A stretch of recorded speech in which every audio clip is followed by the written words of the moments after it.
Tanggap pa tayo ng report. Ang DA pansamantalang sinuspinde ang pag-issue ng import clearance para sa alumahan at galunggong kasunod yan ng ulat ng umano'y maling paggamit ng import permit.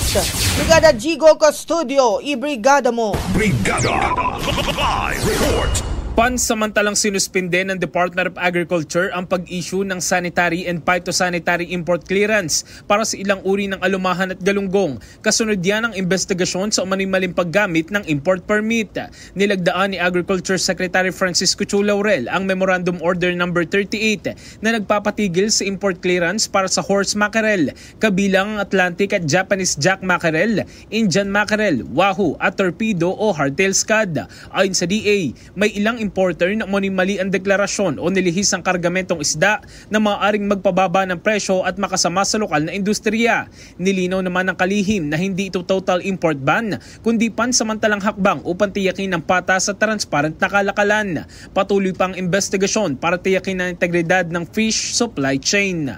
In the heart of changing lives, ako si Brigada Jigo Custodio ng 105.1 Brigada News of Manila, The Music News Authority.